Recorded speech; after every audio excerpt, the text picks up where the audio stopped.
Ассаламу алейкум, дорогие друзья! Сегодня в нашем, ну не в нашем, где мы сейчас? В Достар-Меде. В клинике Достар-Мед мы встречаемся с врачом-эндокринологом, врач лабораторной диагностики, стаж 19 лет, Тимур Алжибаев. Ассаламу алейкум, Тимур. Добрый день. Да, давайте вот так. Мы рассказали, что мы в Достар-Меде, расскажем вообще в целом, что это за клиника, кем вы здесь работаете, хорошо? Да, ну у нас многопрофильная клиника, стационар есть, отделение большой физиотерапии, отделение, ну, естественно, функциональной диагностики, большая лаборатория у нас, ну, в общем-то, ИФА направленность, ПЦР направленность, да, общеклинические анализы. Вот, я как раз заведующий здесь ИФА лаборатории, да, работаю здесь с 2008 года. Значит, ну, в клинике специалисты есть всех профилей, да, то есть это и узкопрофильные специалисты все, да, и процедурный кабинет у нас большой, да, то есть тоже, в принципе, для многих спортсменов, в общем-то, много полезных процедур, да, на тему IV-терапии, да, ну, в общем-то, мы на этом специализируемся, мы этим занимаемся. Мы об этом расскажем, давайте расскажем адрес этой клиники, и это не реклама, я объясню почему. Адрес Гагарина-Байкадамова пересечение, это микрорайон Алмагуль. Ну, в принципе, достаточно большая клиника. Да, расскажу, почему не реклама. Друзья, сегодня вы узнаете много что про гормоны, про кровь, про эндокринологию. И я постараюсь попросить и разговорить нашего гостя именно... Я себя называю чайником в эндокринологии, так что, чтобы было понятным языком, мы постараемся простым языком донести до вас. Но это очень важно как для спортсменов, так и для простых людей, так и людей, которые вообще в целом хотят и мечтают заняться своим здоровьем. Так что, Тимур, я думаю, не то, что я буду Тимур по имени. Конечно, да. конечно. Давайте вот так. Я хочу, чтобы вы, если будет такая возможность, простыми словами, грубо говоря, для чайников, объяснили, что такое эндокринология, а особенно спортивная. Ну, в общем-то, это раздел медицины, который занимается изучением гормонального фона людей. Да. Гормонального фона. Да, да. Естественно, в общем-то, эндокринные нарушения – это вот нарушения в функции эндокринных желез, ну, то есть это железы, там, внутренние секреции, да, которые, в общем-то, вырабатывают те или иные гормоны в нашем организме. Вот. Касательно вопросов спортивной эндокринологии, здесь достаточно много своей специфики. Да, конечно же, тут речь идет про использование препаратов тестостерона как в формате гормонзаместительной терапии, так и в формате курсов спортивной фармакологии. То есть когда используются суправизиологические дозировки тестостерона, зачастую с добавлением к ним, в общем-то, анаболических стероидов. Ну, отдельная история, конечно, это применение гормона роста, да, то есть тоже, в общем-то, его применение входит вот в рамки спортивной эндокринологии. Вот сильно отличается эндокринология, ну, то есть традиционная, грубо скажем, да, и спортивная?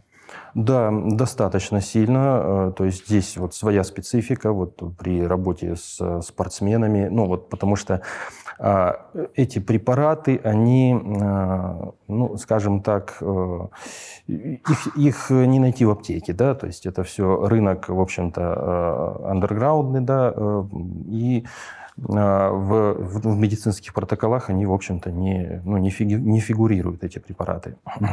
В медицинских протоколах? Да. Поэтому... Это мы сейчас про допинги говорим? Да. То есть...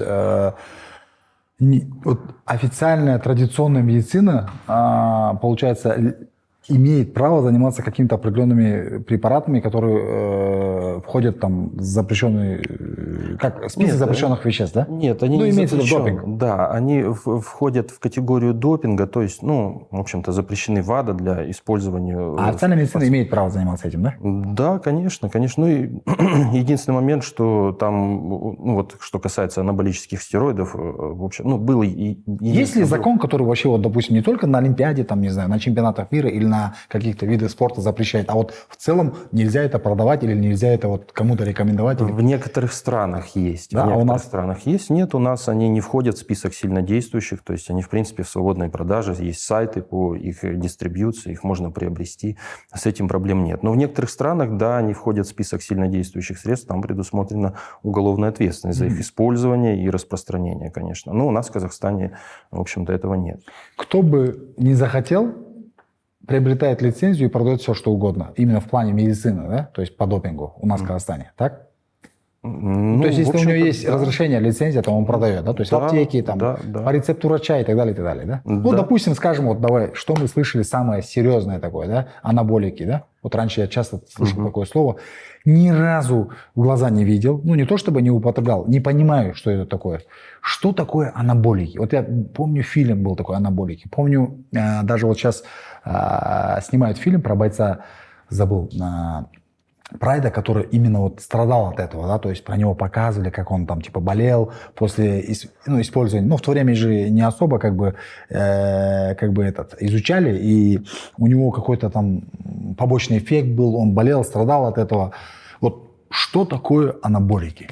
Ну, анаболики – это целая группа препаратов, это производные тестостерона, то есть где молекула тестостерона несколько видоизменена, да, то есть ну, обычно там добавлен один, там, два радикала, да, лишних, вот, и они, как правило, обладают большим анаболическим эффектом, чем сам тестостерон. Да, теперь есть... давайте, смотрите, опять, я же говорил, для чайника будем объяснять.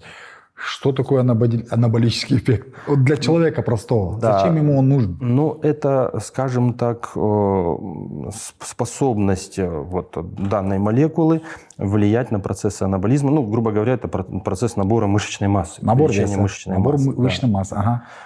Увеличение силовых показателей тоже сюда входит, да, причем... Функциональных? Ну, тут смотря как тренироваться, я бы сказал. То есть это уже от тренировок зависит. Да, набор мышечной массы, увеличение силовых показателей, это будет происходить всегда, да, то есть в любом случае. Вот функциональные показатели, ну, будет зависеть от характера тренировок. В принципе, там бойцы, профили, там, ну, борцы, боксеры, ММА, да, они используют в небольших дозировках, да, и ну, мы не видим, что они как-то сильно проседают функционально, нет, ну, потому что у них тренировки соответствующего профиля. Тимур, справедливости ради, я думаю, я познакомил вас со зрителями, но будет, наверное, справедливо рассказать о вашем пути. Я прочитал 19 лет стажа именно в эндокринологии. Можете про это рассказать? И вообще, в целом, сталкивались ли вы сами со спортом? Да, конечно. Так получилось, что... Ну, вообще еще... Что закончили? Где учились? Ну, я закончил Карагандинскую государственную медицинскую академию. Тогда она была еще академия, да, сейчас это университет. Вот, в общем-то, да, так получилось, что я сам занимался спортом. Каким?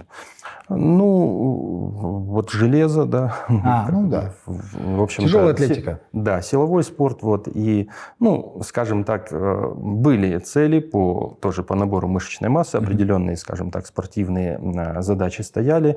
Но тогда, в нулевые годы, было очень мало информации, да и достать было эти препараты достаточно сложно. То есть был там аптечный ритаболил, да, это нандролон и деканат, да, и вот известно, сейчас, кстати, его нет уже в аптеках. Вот, то есть рынок, ну, андерграундный рынок, он был очень слабо представлен тогда, да, то есть это нужно было находить там вот через знакомых, вот как сейчас это в свободном доступе, и такого широкого ассортимента тогда не было.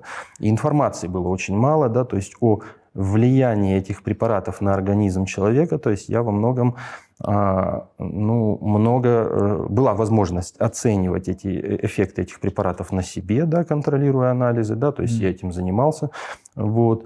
Например, даже до сих пор помню, что когда я, в общем-то, уколол инсулин короткого действия, да, и... Себе? Да, конечно, да, и я хотел проверить как раз информацию о том, что в состоянии гипогликемии организм реагирует выбросом гормона роста на состояние гипогликемии. Да.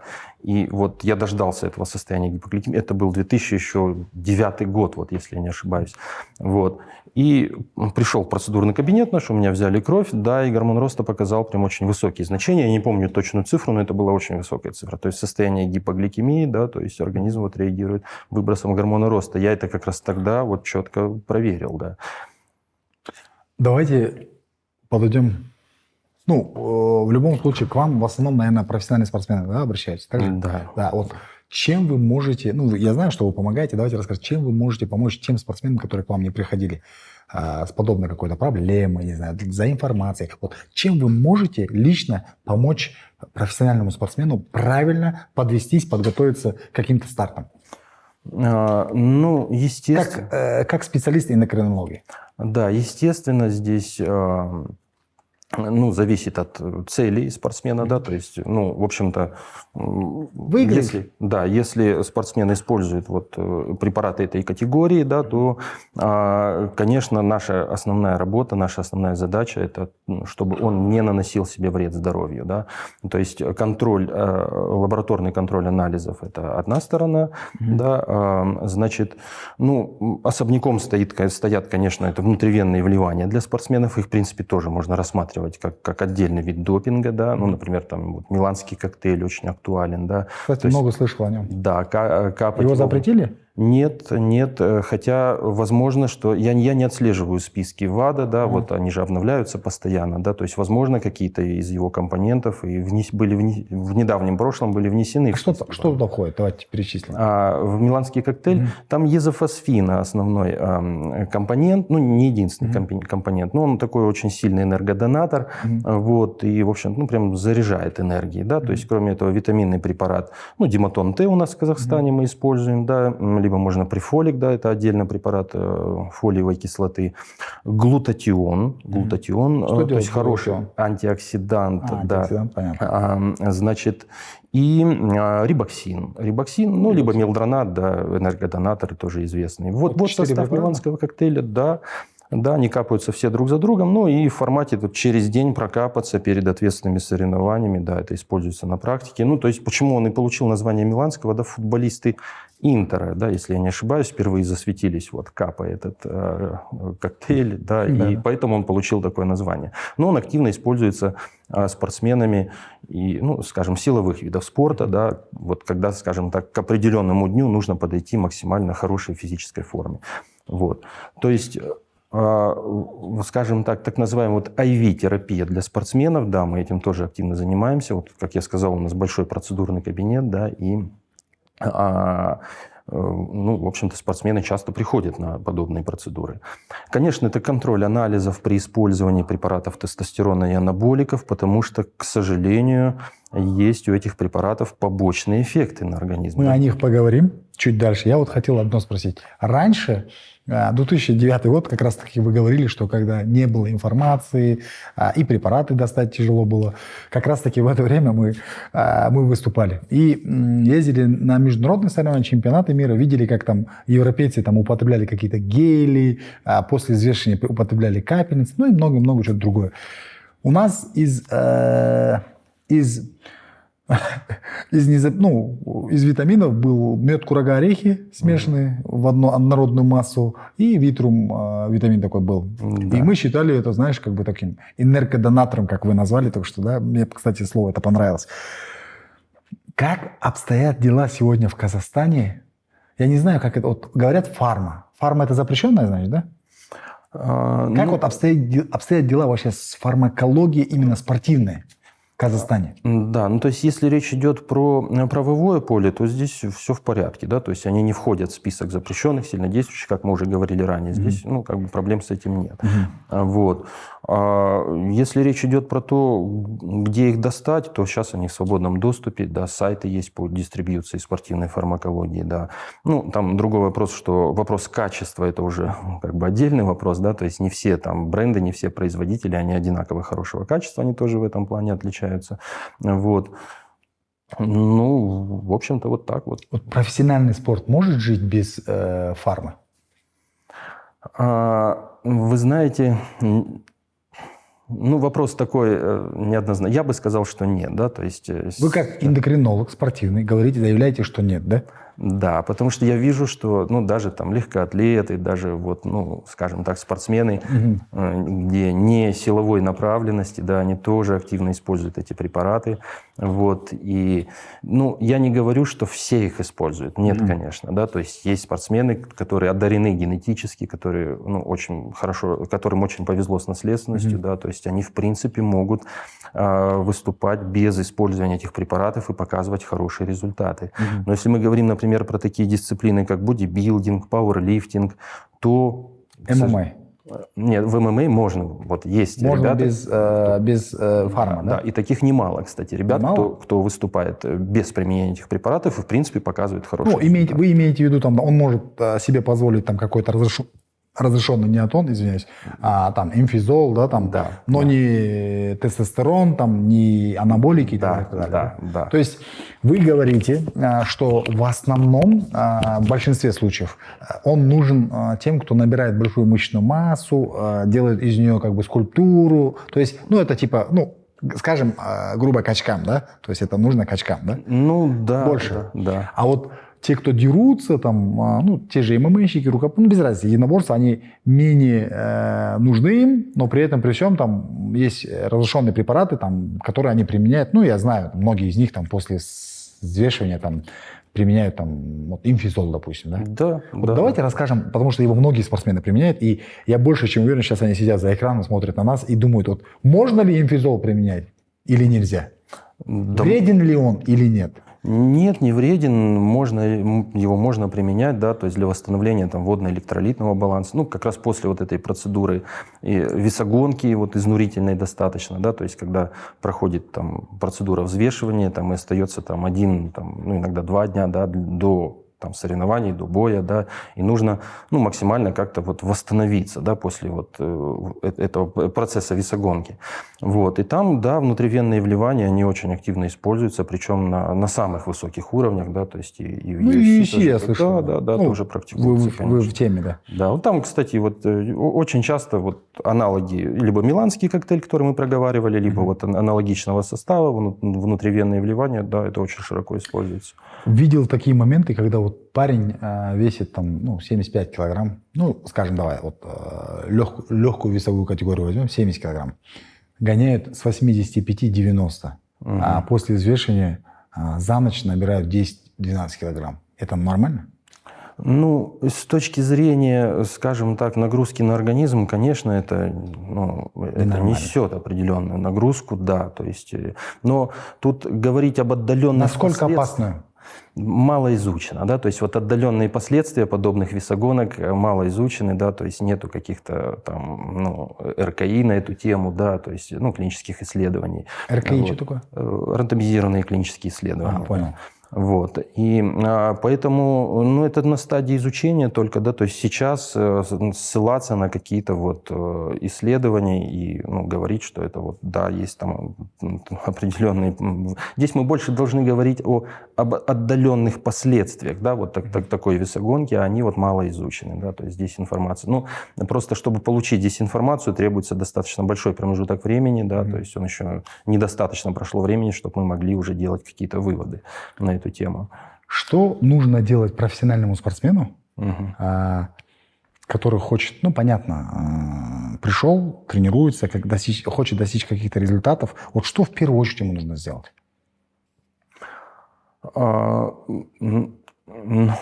Ну, помимо физических нагрузок, я имею в виду со стороны, допустим, вашей науки. Ну, конечно же, скажем так...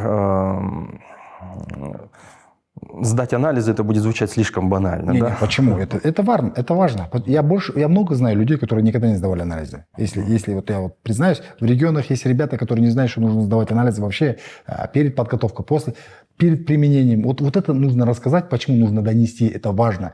Я знаю много ребят, которые тестостерон употребляют без каких-то анализов. И гормон роста употребляют без каких-то анализов. И после даже не делают анализы. И это очень опасно, вы сами знаете, да?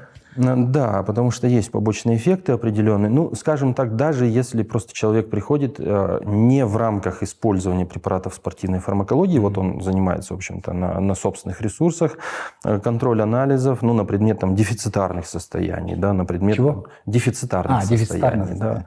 Вот. Ну, то есть у девушек это железо, да, ну, у мужчин тоже, кстати, бывают такие подобные проблемы, реже, правда, да. Проблема, ну, дефицита там, ключевых витаминов, микроэлементов, да, то есть мы не все из них можем посмотреть по анализам, не все из них информативны по анализам, да, вот, но некоторые из них можем, да. Там функция щитовидной железы на предмет гипотиреоза тоже достаточно распространенная проблема. Вот. Ну и, естественно, тестостерон, да, то, что ну, есть варианты, как можно поработать с усилением секреции собственного тестостерона, так называемые стимулирующие схемы. Вот. Ну, они, конечно, не так эффективны, как использование экзогенного тестостерона, но в каких-то случаях, в общем-то, очень неплохо срабатывают. Вот. Ну, по сути, лабораторный контроль этих показателей, да, он будет полезен, да, спортсменам, конечно. То есть самое первое, что нужно сделать бойцам, ну, спортсменам, давай скажем, да, любого вида спорта, которые, возможно, даже, ну, не имеют возможности проконсультироваться напрямую с кем-то, нужно пойти и сдать анализы. Потом, какому врачу, ну, как этого эндокринологу он должен пойти и показать, да? Ну, не все возьмутся. Нет, не все возьмутся из докторов. То есть доктора, которые не имеют опыта работы со спортсменами, они чаще всего скажут, ну, потому что главный принцип медицины – не навредить, да? Если доктор не имеет опыта работы вот с подобного рода препаратами… Мне кажется, не все знают про это. Да, он скажет, что… Про этот принцип. Извиняюсь, конечно, я так, в шутку. Да, и в этом случае доктор скажет, отменяйте препараты, да, то есть оснований для этого ну, приведет мало, ну, вот, скажем так, он перестрахуется, да, и скажет, что вот, ну, обычно это… Порядочный доктор. Ну, это тот, который не имел опыта работы со спортсменами, который не знает вот здесь специфику, да, и он скажет, что это вредно, почему не объяснит, да, и скажет, что нужно отменять препарат. Такая история чаще всего и звучит, в общем-то. Ну. Давайте вот такую ситуацию возьмем. Парень, девушка, без разницы, профессиональный спортсмен, не профессиональный спортсмен, любитель, вообще не спортсмен. Обнаружил, вот, знаете, вот как бывает, вот иду я, и у меня болит там, ну, бок, да, где-то кружится голова. Вот при каких ярых симптомах человеку нужно бежать и сдавать кровь? Вот что должно с ним произойти? Мы же, ну, вы же знаете, мы же как бы все-таки до конца терпим. Мы терпеливая нация такая. Знаешь, я много ребят знаю, у него там зуб крошится, я вижу у него зуб прям, знаешь, как бы он крошится, как мел. Я говорю, почему ты к доктору не сходишь? Он говорит, а что вот он скрошился? Я говорю, он же тебя не просто так крошится, у тебя, возможно, кальция не хватает. Возможно, вот что ему нужно делать? При каких симптомах идти? Да вот вы знаете, я вот не могу отметить какие-то вот прям, ну, такие особенно настораживающие. Головокружение можно же назвать, да, симптомом? Так же? Это колет сердце. Достаточно неспецифичный симптом, да, то есть это не показания для сдачи анализов, нет, это скорее показания для консультации профильного специалиста, да, ну, это головокружение. Ну, я про это и говорю. Особенно если это ортостатическая гипотензия, например, да, то тогда лучше начать с консультации кардиолога. То есть не всегда, если что-то беспокоит, нужно начинать именно со сдачи анализов. Зачастую как раз нужно начинать с консультации профильного специалиста. Вот. А потом уже он делает назначение на сдачу анализов. Хотя, скажем так, при использовании препаратов спортивной фармакологии здесь лучше поступать наоборот. Сначала сдавать анализы, а потом с их результатами уже идти за интерпретацией. Да. Сейчас много рекламы в интернете появляется про какие-то определенные БАДы, которые повышают уровень тестостерона. Вы видели? Сталкивались? Мед бывает такое даже. Мед да, с чем-то. Да, речь идет. Они вообще достаточно, еще вот с конца нулевых стали появляться, да, был аптечный трибестан, да, то есть, как правило, у них там плюс-минус одинаковый состав, растительный там трибулус терестис, да, компонент ашваганда, там мака перуанская, да, они плюс-минус немножко отличаются. И вот то, что производители позиционируют их как бустеры тестостерона, вот это неверно, да, то есть неверно. Нет. Некоторые из них качественные, от качественных производителей, они в принципе рабочие, но я бы их классифицировал как афродизиаки, да, то есть они могут немножко повысить либидо, да, но ожидать от них, что они будут повышать уровень тестостерона, не стоит, да, то есть как бустеры тестостерона, нет, они не работают. Вы сказали, вот важная вещь, вы сказали, что это натуральное, вы сказали, да, как это? Растительное. Растительное. Да, состав. Это можно назвать натуральное? Ну да, да. Потому что я сталкивался, когда ребята мне говорили, что некоторые добавляют какие-то там внутрь бустеры, которые там провоцируют, и реально там, ну, есть подъем тестостерона, но позже это влияет очень вредно там, на организм. Не слышали, не сталкивались?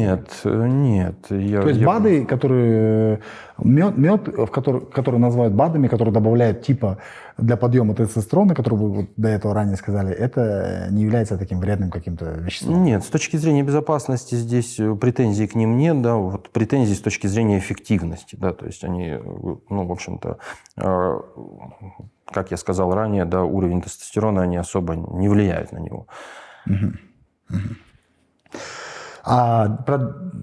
Ну ладно, скажу, джинтропин везде появляется.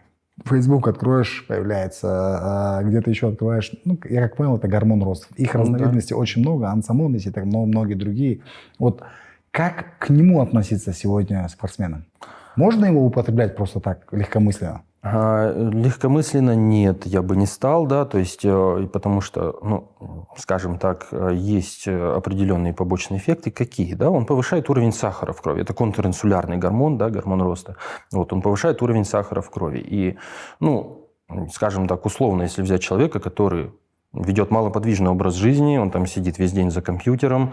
Просто, ну, про препараты гормона роста, ну, в общем-то, известно, что они обладают липолитическим эффектом, то есть жиросжигающим, да, ну, и человек имеет, скажем так, лишний вес, и он решил себе поколоть гормон роста для того, чтобы получить этот липолитический эффект. Но он не ходит в спортзал, не тренируется, да, он, ну, ведет малоподвижный образ жизни, повышает себе уровень сахара в крови, он теоретически, он не получит никакого жиросжигающего эффекта, естественно, от него. Наоборот, у него повысятся риски развития сахарного диабета. Да? То есть, ну, я слышал, еще и рак может развиться, если есть какие-то там болячки. По поводу онконастороженности здесь дозозависимый эффект. Ну, давайте я закончу мысль вот по поводу сахара, да, повышения. Но если это, скажем, спортсмен, который ставит гормон роста, у него там 4-5 раз в неделю тренировки, то есть он утилизирует всю эту глюкозу, ну, вот, то риски развития сахарного диабета он может за них не переживать, в принципе. Вот. Это что касается сахарного диабета? Да, это что касается рисков сахарного диабета. По поводу вопросов онконастороженности, здесь дозозависимый эффект, да, то есть при использовании дозировок гормона роста там, в пределах 3-5 единиц в день мы получаем уровень ИФР-1, инсулиноподобного фактора роста, через который как раз опосредуются эффекты гормона роста в организме. Ну, на уровне примерно там, 300-350 единиц измерения, по-моему, пикограммы на миллилитр. Ну, здесь могу ошибиться в единицах измерения. Вот. То есть такие уровни ИФР-1, они уже не новые для организма. Организм контактировал с ними в подростковом возрасте. Да? То есть мы же не говорим, что у подростков там, риски онкологии выше. Да? Нет, конечно. Вот. И поэтому использование таких дозировок с точки зрения увеличения рисков онкологии, ну, в общем-то, можно считать безопасным. Вот. Но, опять же, это, скажем так, из исследований на эту тему не было, да, это, скажем так, вот из логических соображений. А если у него есть уже какая-то там определенная болячка в онкологии? Ну, лучше не рисковать, да, то есть если есть какая-то доброкачественная опухоль, да, мы не рекомендуем использовать. То есть вы говорите, то есть перед употреблением того же тестостерона или там, допустим, гормона роста, сейчас же это распространенный препарат среди спортсменов, ну, да, бойцов, там, не знаю, еще кого-то, нужно, в основном, где нет допинг-контроля, нужно сдать кровь, проверить на гормоны, проверить на онкологию и после этого употреблять. Ну вот на онкологию, смотрите, ну есть просто распространенная история, когда люди сдают онкомаркеры, да, их несколько онкомаркеров, то есть и с точки зрения оценки рисков онкологии это достаточно бесполезная история, мы там ничего не увидим, да, мы увидим нормальные значения, то есть они предназначены уже, когда диагностирован рак, когда пациент получает химиотерапию, для контроля динамики этой химиотерапии предназначены вот эти онкомаркеры, да, по их динамике, собственно, и оценивается, да, эффективность терапии. Вот. А когда человек, ну, в принципе, здоровый человек приходит и, ну, переживает при использовании гормона роста за возможные риски онкологии и говорит, сдам-ка я вот эти онкомаркеры. он увидит там нормальные значения, и, по сути, мы не можем сделать никаких выводов из этих результатов, поэтому это, по сути, пустая трата денег. Вот. На них сдавать анализы не стоит. Ну, единственное исключение – простат-специфический антиген, это маркер здоровья простаты. Он, в принципе, показывает там любые проблемы с предстательной железой. Вот. Его, в принципе, мужчинам старше 40 лет хотя бы раз в год имеет смысл проверять всем. Да. Вот. А особенно тем, кто, конечно, планирует использование гормона роста. Прикольно. Вот такой вопрос весогонка. Я часто сталкиваюсь как президент лиги, как спортивный функционер. Не раз видел, как ребята гоняли, и это зрелище под конец, когда там остается пару килограмм или килограмм, который гоняет 15 килограмм. Это такое, знаете, не для слабонервных иногда. Бывает, пацанов выносят с сауны, они теряют сознание, обратно их приводят в сознание, обратно теряют. И самое главное, никто не останавливается. Ни боец, ни его секунданты. Я что хочу сказать. Насколько это прям плохо для организма? Вот эта сауна и так далее, и так далее. Ну, вот вы уже задавали подобный вопрос, да, и, скажем так, мы не знаем отдаленные последствия подобных моментов. То есть, да, то есть краткосрочные, в общем-то, последствия, ну, в общем-то, нарушения водно-электролитного баланса, и мы их, в принципе, можем корректировать все, да, ну, то есть вот эти... Позже восполнять, да, имеете в виду? Да, то есть что будет в будущем, спустя годы, да, вот не отразится ли это в виде там повышения риска сердечно-сосудистых заболеваний, то есть мы этого не знаем. Мне нравится ваша тактика.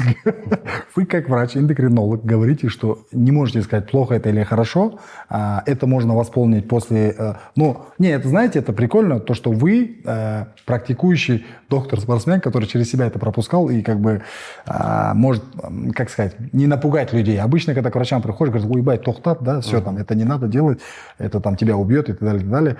Но так как еще таких, как говорится, сильных и там крутых всемирных исследований мы не видели, запрет четкий не стоит, вы говорите, что это как бы... Ну, это реалии, да. Не запрещено, значит разрешено. Ну, да, можно так сказать. То есть без этого современному спортсмену, без весогонки, наверное, не обойтись. Да? То есть наша задача все-таки, скажем так, минимизировать вот эти последствия, которые она может дать для организма. А вот был такой момент, когда все спортсмены гоняли на воде. И знаете, вот, там такая техника, типа в течение там, месяца, ну, может быть, даже больше, может быть, меньше, они в день употребляют там 8-9 литров воды, там на килограмм идет на твой килограмм идет по какой-то дозе. И они ее завышают, потом в конце уменьшают, и в итоге у них вес скидывается. Насколько это тревожно для организма? Или тут тоже нет исследований? Да, я вот здесь не могу ответить на этот вопрос. Да. То есть я не видел исследований. Не сталкивались? Нет. Но вообще слышали об этом, то, что на воде гоняют? Нет, тоже не слышал. 8 литров в день пьют. Вот даже именитый на весь мир там, Хабиб Нурмагомедов тоже этой техники, насколько я знаю, придерживался.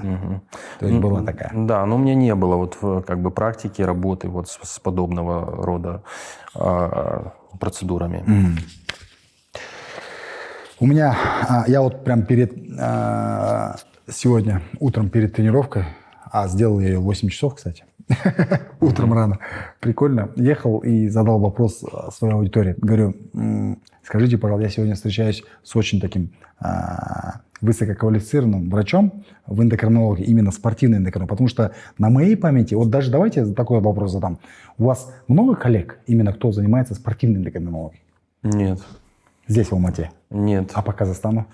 И по Казахстану нет, да. Сколько вас? Ну, в Алмате вот еще один доктор есть, да, ну, которого я знаю, да, то есть, может быть, я кого-то не знаю. Ну, вот, собственно, все. Вот, то есть, многие мои коллеги... Вы и ваш коллега один, да, в Алмате? Да. А по Казахстану? По Казахстану не знаю. Прикольно. Это аж печально, да? Ну, да, вот, в общем-то. Но я думаю, что в будущем эта ситуация будет улучшаться. Вот как, на взгляд, можно определить человека, который употреблял тестостерон? Ну, скажем так. Обратите внимание, если он, имеется в виду голый торс, все дела, боец, вчера гонял вес, сегодня вышел.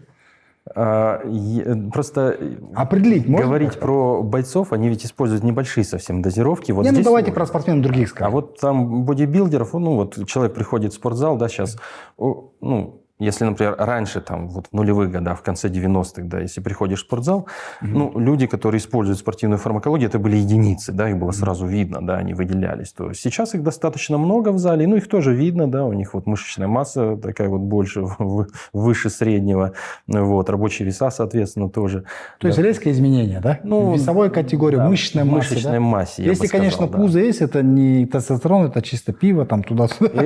Это избыток калорий, да, конечно. И как его, фастфудов, да, грубо говоря. Но если он там резко становится больше, чем был, значит, как бы употребление анаболических каких-то препаратов было, да? Скорее всего, вероятно, да. Давайте я зайду в вопросы и обязательно их задам. Почему? Потому что я пообещал, и ребята, наверное, скорее всего, будут ждать ответы на этот вопрос. Ну, знаете, мне очень сильно... Мне понравилось реально, что люди заинтересованы. Вот есть такой вопрос. Бой жай өсіп, так, у нас Тобанияз Батыр спортклуб, это со спортклуба задали вопрос. Бой жай өсіп келетін балаға қандай витамин ішуге кеңес бересіңдер? ММА-мен айналысады қызым. Моя дочка, говорит, занимается ММА. Дочка? Да, и у нее рост медленно растет. Ну, видать, он сравнивает со сверстниками, из-за этого говорит. Возраст, к сожалению, не указал. Вот что бы вы посоветовали парню с Тобанияз Батыр спортклуба? А в чем суть вопроса? Он говорит, что надо ей принимать, чтобы повысить рост. Ее рост маленький, чем у сверстников. Ну, может, генетика, может быть, не знаю, какие-то... А возраст у нее какой? Вот возраст, к сожалению, не указал. Ну, я так понял, что это дитё, там, подросток. Нет, тогда не надо ничего принимать, да, то есть она просто, скорее всего, нагонит еще со временем, да, то есть подростки же, ну, они не все одинаково развиваются, да, то есть вот в этом возрасте мы стараемся как-то, ну, минимально вмешиваться в эндокринную систему. Иногда, да, здесь надо отрабатывать моменты с детским эндокринологом, это как раз детские доктора работают. А я вот слышал, в Европе каждому второму, ну, чуть ли не каждому второму прописывают гормон роста ребенку, у которого там в каком-то периоде там возникает... Ну, у родителей там возникает вопрос, типа, она не растет, и они употребляют гормон роста. Было ли у вас на практике, когда дети употребляли гормон роста? Есть показания к этому, но вот здесь как раз я-то с детьми не работаю, да, то есть здесь этим занимаются, ну, в общем-то, профильные детские эндокринологи, да, то есть они... Ну, это нормально, вы считаете, да? Ну, есть определенные показания для этого, да, но... В нормальных дозах. Да, но вот, скажем так, решать эти вот... Ребенок что-то отстает в росте, да, и вот давайте мы проколем ему гормон роста. Это в целом неверная идея, да, то есть здесь надо, ну, в общем... Полностью исследование. Да, ну, чаще всего просто ничего не делать, да, со временем он, в общем-то, догоняет сверстника. А вот, допустим, у меня вот такой случай был. Мне было 18 лет, я хотел прям... Я закончил колледж, и майский призыв я пропустил. Осенний призыв я прям побежал в армию. Я был там наслышан от своих старших там товарищей, что армия это там вот такая, ну, типа пойдешь, это круто, мужчина там и так далее, и так далее. Я хотел попасть в республиканскую гвардию, ну, президентскую гвардию, УАМ. Мечтал прям, да. И придя в военкомат, пройдя медкомиссию, мандатную комиссию, у меня выявили, что рост у меня 1,78 м, а там брали 1,80 м и выше. Что я сделал? Ну, я спортсмен в то время, боролся греко-римской борьбой, пошел на турник, и все лето провисел на турнике. Набрал 2 сантиметра. Вот как вы к этому относитесь? Я просто себя растянул до того возраста, и это временный эффект, или это реально работает в подростковом возрасте? Ну, я висел подолгу, прям 5-3 минуты. В том, что было бы, если бы вы не висели на турнике, то есть я не исключаю, что вы те же самые 2 сантиметра. То есть сыграло ли это какую-то роль важную, мы не знаем. Да? То есть я не исключаю, что нет, да? Хотя, в общем-то, может быть. Может, и помогло бы, да? Да. Прикольно. Мне нравится ваша логика. Вот такой вопрос есть. Арсен Султан задает вопрос. Щитовидкада узел болса, қандай спортбеттерді ішпеу керек? Говорит, у меня, говорит, если, допустим, есть узел в щитовидке, какое спортпитание не пить? А он пьет, видать.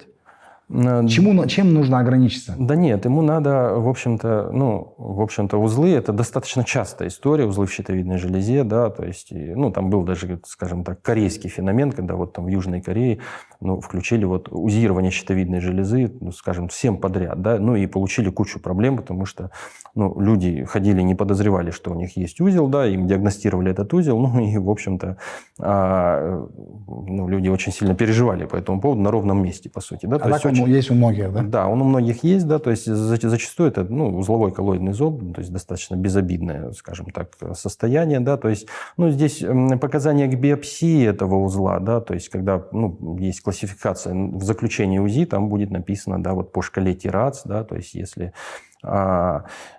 тут лучше показаться доктору. Доктор посмотрит, есть ли основания для биопсии, пункционной биопсии, да, и вот по результатам биопсии тоже принимается исследование, в общем, нужно ли с этим узлом что-то делать или нет, да, то есть зачастую переживать по этому поводу не стоит. Вот если гормоны щитовидной железы, то есть, ТТГ, гормон, регулирующий функцию щитовидной железы, и, собственно, сами Т3, Т4, гормоны щитовидной железы, если по ним нормальные результаты, то особых ограничений нет, как бы можно не переживать. Да? Но ему надо все-таки вот с узлом разобраться более детально, да, вот в какую классификацию он попадает по шкале ТИРАЦ, по шкале Бетезда, да, это по пункционной биопсии, вот, и там принимать решение, что с ним делать. Да.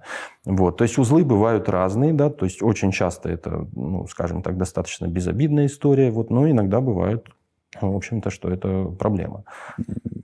Достаточно популярно объяснили. Бекиш задает вопрос такой, 1343.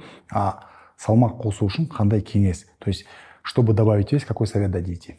Прибавить вес. Чтобы прибавить вес, быть в профиците калорий, да, это ключевой момент. В общем-то, уделить внимание, особое внимание достаточному потреблению белка, как раз мы можем посмотреть их в анализах, да, общий белок, по фракциям, да, альбумин особенно, вот основная фракция, да, то есть, в общем-то, тут он, даже выполнив эти условия, это вовсе не гарантия, что он будет набирать вес. Да? То есть здесь конституциональные особенности тоже играют большую роль. Да? То есть люди астеничной конституции, кто, в принципе, не склонен к набору веса, они, даже находясь в профиците калорий, они зачастую очень медленно набирают. Да? Иногда даже и не набирают вовсе вес. Да? Вот. И, скажем так, если у него уже достаточно возраст не молодой, да, то можно рассмотреть использование анаболиков. Да, если, скажем так, спортивные задачи по набору веса у него стоят, но он ограничен как раз конституциональными особенностями, то ему могут помочь, да, и препараты тестостерона, анаболики. То есть при наборе веса, чтобы набрать вес, могут помочь анаболики, вы говорите, да? Да. Есть такой вопрос от Ерсейд Харабала, как раз мой племянник задает. Ассаламу алейкум, алейкум ассалам. Говорит, 12, 13, 12, 12-13 жас балдарға қандай витаминдер ішкен дұрыс? 12-13 лет пацану какие витамины употребляет? А он спортсмен. Да, то же самое, да, группа В, да, то есть витаминка D, единственное, что дозировки там будут меньше, конечно, да, из микроэлементов, магний, да, то есть достаточно важный микроэлемент, да, то есть, это такой минимальный набор, скажем, вот, который в этом возрасте тоже имеет значение, конечно. Давайте сейчас зарезюмируем именно по вопросам, которые пришли от зрителей в Инстаграме. Я хочу сказать, что, ребята, те, кто задал вопросы, и те, кто не задает, возможно, вы забыли, возможно, не заметили, но, возможно, вы посмотрите и подумаете задать вопрос. Я вам скажу одну вещь. Наверное, правильнее всего будет в любом случае идти к врачу. А если вы находитесь в Алмате, то обязательно к Тимуру. Тимур находится в клинике Достармед. Это клиника находится на Гагарина... Байкадамова. Гагарина Байкадамова. Я лично... Почему мы здесь вообще находимся? Потому что я лично проходил через руки Тимура и понял, насколько он высококлассный профессионал своего дела. И я советую, придите и с первого проконсультируйтесь, сдайте анализы и вообще в целом поймите свой организм, а потом уже принимайте какие-то... В любом случае, любой препарат, любое решение принимайте после изучения своих анализов, после переговоров с врачом. Это очень важно, я считаю, да? Потому что, чтобы сейчас после нашего разговора все за анаболиками не побежали, я думаю, это очень важно. Может быть, проговорить про побочные эффекты, чтобы люди понимали, да? Вот, мы к этому пришли. Это как раз-таки следующий вопрос. Давайте расскажем про побочные эффекты анаболиков, вообще всего, с чем вы сталкивались. Если есть, наверное, примеры, если есть летальные исходы, про это рассказать тоже, наверное, надо. Здесь, скажем так, сердечно-сосудистые риски, да, это то, чему следует уделять первостепенное внимание, да, вот, особенно когда мы переживаем за отдаленные последствия, да, то здесь сердечно-сосудистые риски выходят на первый план, вот, и, в общем-то, чтобы они не увеличивались, да, они могут увеличиваться, конечно же, при использовании препаратов спортивной фармакологии, но нам нужно контролировать ряд важнейших показателей, да, то есть первый показатель – это артериальное давление, да, то есть не допускать повышения давления выше, чем 140/90, да, если оно повышается выше этих цифр, не игнорировать это, да, то есть идти к кардиологу, ну, получать антигипертензивную терапию. Вот, потому что есть препараты, особенно это прогестиновый ряд, да, нандролоны, тренболоны, ну, на которых частенько наблюдаются проблемы с давлением, да, то есть это не надо игнорировать. Второй момент, да, это холестериновый профиль, да, липидограмма. Вот, то есть препараты тестостерона тоже негативно влияют на липидограмму, то есть при их использовании мы всегда видим падение липопротеинов высокой плотности, да, это так называемая антиатерогенная фракция, да, ее называют еще полезным холестерином, да, он всегда будет снижаться. Но это и, соответственно, коэффициент атерогенности, это расчетный показатель, вот в его формулу входит вот показание вот этого ЛПВП, да, и поскольку ЛПВП падает, коэффициент атерогенности, липопротеины высокой плотности, ну, да, которые для всегда людей снижаются. Да. Коэффициент атерогенности будет показывать высокие цифры, это не показательно совершенно, вот, потому что механизм вот, снижения ЛПВП на фоне использования препаратов спортивной фармакологии и, скажем, на фоне там, метаболического синдрома механизмы разные, да, и скажем так, снижение ЛПВП на фоне вот, приема препаратов тестостерона не равно снижению ЛПВП на фоне метаболического синдрома. Да? Угу. Вот важный показатель, на который нам следует обращать внимание, это липопротеины низкой плотности, да, то есть атерогенная фракция холестерина, если мы держим их ниже 3. Если простыми словами. Вот. Боюсь, не поймут нас. Да, в общем, липидограмму, холестериновый профиль нужно правильно читать. Да? Изучать. Обращать внимание на то, чтобы липопротеины низкой плотности были ниже 3 миллимоль на литр, по-моему, там единица измерения. Вот. И тогда даже падение ЛПВП нас не сильно беспокоит. Вот. А могут ли ребята, которые находятся там далеко от Алматы, связаться с вами, да, по какому-то рабочему телефону, получить от вас какую-то консультацию, сдать какие-то анализы и отправить вам и получить какую-то консультацию по своему здоровью? Да, мы тоже так работаем, да? Конечно. Тогда давайте, я честно говорю, ребята, вот никакой рекламы, тут нет необходимости рекламировать человека, очень как бы загружен, работ много. Я просто к чему говорю, чтобы было полезно спортсменам, которые живут в отдаленных регионах нашей страны. Если есть такая необходимость, вот здесь сейчас высветится номер, рабочий номер Тимура, и вы напишите в WhatsApp, да? Да. В WhatsApp и задайте правильный вопрос, и вам все объяснят. Если нужно будет, прям растолкуют, наверное, словами такими не научными, как говорится, медицинскими, ну и простыми, да, как говорится. Да. Если такая возможность есть. Потому что, наверное, немногие поймут название тех или иных даже гормонов. Но я закончу мысль вот про липидограмму, да, потому что часто мы видим значение по ЛПНП выше 4, да, это высоко. То есть 4,9 ЛПНП и выше – это уже показания для назначения статинов, да, вот. И люди, то есть сейчас в интернет-пространстве некая такая статинофобия, да, то есть им приписывают очень многие такие негативные побочные эффекты, что там сразу печень отваливается. Нет, да, то есть это нагрузка на печень бывает, но достаточно редко, вот, то есть их, когда мы видим высокие цифры по ЛПНП, их можно и нужно использовать, не надо этого бояться, то есть те положительные эффекты, которые они дают в виде снижения вот этой фракции ЛПНП, они существенно перевешивают возможные побочные последствия этих препаратов, возможный побочный эффект этих препаратов. Вот, поэтому использовать статины не нужно бояться, да, просто обычно как человек уже сейчас назначит, что он пойдет домой, почитает в интернете, да, и увидит там, что статины это прям очень плохо, да, и не будет их принимать, да, и будет ходить вот с этими высоким уровнем ЛПНП. Вот это ошибка, да, так делать не надо. Вот, поэтому холестерин, да, то есть что нужно контролировать, конечно же, гематокрит, да, про это сейчас, в принципе, все уже знают, да, это показатель густоты крови, вот, и, в общем-то, потому что растет уровень эритропоэтина при использовании препаратов тестостерона, да, это, в общем-то, стимулируется эритроцит АПС. Эритроцитов гемоглобина становится много, это приводит к росту гематокрита. Вот. И здесь тоже в народе как бы такое мнение, что вот таблетки, препараты ацетилсалициловой кислоты, да, там кардиомагнил, аспирин, их называют кроворазжижающими. Да, не совсем верно. Да, они работают как антиагреганты, то есть препятствуют склеиванию тромбоцитов в тромбы, но лишние эритроциты они не убирают. Вот. А проблема высокого гематокрита как раз в лишних эритроцитах. И как мы можем реально эффективно снизить гематокрит, это сделать процедуру кровопускания, да, это либо гемэксфузия, вот, либо эритроцитоферез, аппаратный метод, то есть когда кровь чистится только от эритроцитов, да, остальные компоненты там, плазмы потом возвращаются обратно. Вот это реально эффективные способы, которые снижают гематокрит. И эту процедуру спортсменам на курсе зачастую мы делаем. Вот, кстати, наш процедурный кабинет, вот наши медсестры очень хорошо ее делают, да, потому что все-таки при выполнении процедуры кровопускания мы обращаем внимание на то, чтобы у медсестры, которая ее делает, был опыт. Да? То есть это не надо ни в коем случае... это типа... Нет, это не хиджама, нет, это из вены.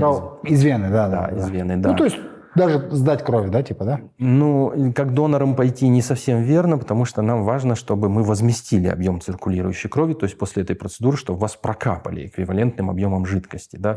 Ну, пусть это, может быть, просто физраствор, этого, в принципе, будет достаточно для снижения гематокрита. Но мы говорим, раз уж мы в вену залезли, мы вам чего-нибудь там полезного прокапаем, в зависимости от ваших анализов, там, на тему детокса, да, на тему антиоксидантной поддержки, да, ну, естественно, витаминные препараты, да, энергодонаторы, кстати, рибоксин часто капаем.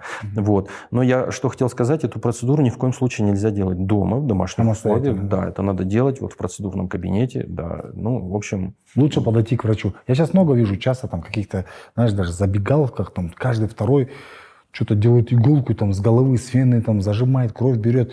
И видишь, главное, знаешь, ни перчаток, ни спирта, лезвие, возможно, даже это пятого клиента видела. Ну, как бы вот так, да. Ну, хоть это не так, но так кажется, да, за счет серого, черного кабинета нету ничего, никакого стерилизации и так далее, и так далее. Это очень опасно, кстати. Я как медик со средним образованием, это, кстати, заявляю.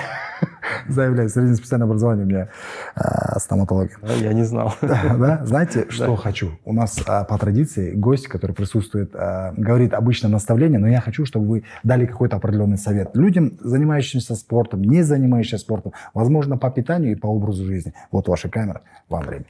Так, ну, ребят, ставьте, в общем-то, главным приоритетом ваше здоровье, конечно, да, то есть спортивные результаты – это все-таки второстепенная история, да, то есть ваше здоровье. Ну, поверьте, когда вы станете старше, да, то есть вы поймете, ну, что здоровье, оно важнее, чем спортивные результаты. Поэтому в погоне за спортивными результатами не навредите своему здоровью. Да, вот это мой самый главный такой совет. А по питанию, вот, допустим, кто-то советует кушать морковку, кто-то говорит кукурузу побольше есть. Вот как вы видите идеальное меню там, простого человека, не спортсмена, который хочет быть здоровым? Да, значит, здесь нужно... Клетчатки, не знаю, овощей, да, может да, быть, красного мяса. Как, собственно, есть пирамида здорового питания, да, то есть там, в общем-то, все компоненты присутствуют, да, то есть в основе этой пирамиды там вода, в общем-то, да, то есть достаточное потребление воды, порядка 30-40 мл на килограмм веса тела, потом овощи идут, да, то есть это зелень, капуста, морковка в виде салатов, да, включить его в свой рацион на ежедневной основе. Вот, аккуратнее с животными жирами, да, то есть это жирное мясо, вот, куриная кожа, плохой продукт, да, то есть с животными жирами аккуратнее. Полностью исключать их не надо, но, скажем так, минимизировать, потому что они имеют как раз... К чему они приводят? Вот они портят липидограмму, холестериновый профиль, да, вот рост ЛПНП, вот может, там много факторов, там наследственные факторы тоже имеют значение, конечно. То есть есть люди, кому повезло с наследственностью, они могут себе позволить больше погрешностей в питании, у них холестерин не будет так сильно портиться. Вот. Ну, скажем так, хотя вот животные жиры я сказал, да, рыба вроде бы животное, да, но рыбий жир, вот он стоит особняком, да, то есть это, в принципе, полезная история, да. Хоть литрами, да? Ну, нет, не совсем, нет, потому что там килограмм. Есть исследования, что прям очень высокие дозировки омеги-3, да, они могут там провоцировать аритмии, вот такие исследования есть. Но это речь идет об очень высоких дозировках. Ну, скажем так, в пределах там 2000 суммарной EPA-DHA, да, то есть, рекомендуется. EPA-DHA – это две полиненасыщенные жирные кислоты, которые как раз определяют ценность омеги. Вот на них и нужно обращать внимание при приеме омеги. Вот, в общем-то, да, омега-3, она, кстати, снижает вот фракцию триглицеридов холестерина, да, у нее ну, доказанный эффект. Тоже можно включить вот в рацион, ну, в принципе, даже на постоянной основе.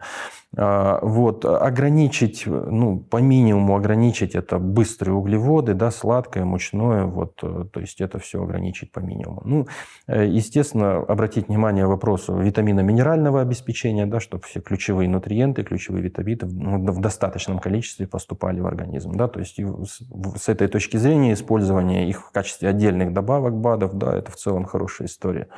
Про сигареты и алкоголь, конечно, говорить не будем, это однозначно нельзя. Так что, кто курит и пьет, завершайте это все. Потому что, как врач Тимур говорит, здоровье – это превыше всего. Так что вот это минутное увлечение, минутная слабость, она в итоге там, в накопительном эффекте приведет к очень таким губительным последствиям для вас. Я так считаю, да?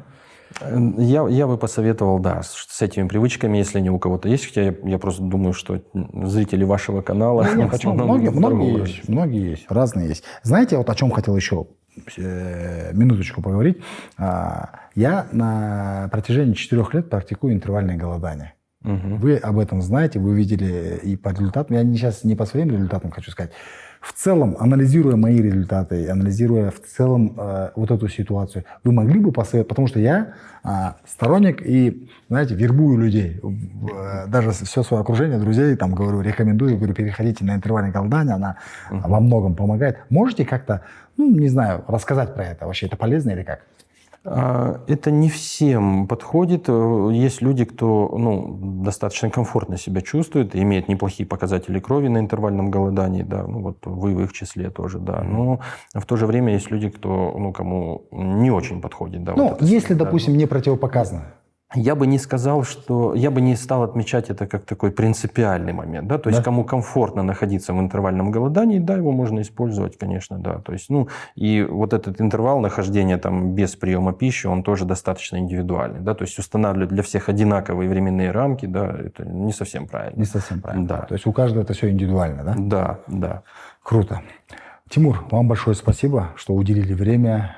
Мы сейчас сидим, у нас 8 часов вечера, человек после работы только-только освободился, и вот мы пришли, записываем интервью. Я думаю, в любом случае мы же живем не только для своей, как говорится, пользы, но и для пользы общества. Я больше чем уверен и надеюсь, что вот это интервью поможет многим спортсменам, многим ребятам и в целом просто людям понять вообще, как работает эндокринология и что важно, что нужно употреблять, что, зачем нужно следить и куда нужно бежать в случае разных, как говорится, побочных или, не знаю, каких-то там определенных симптомов.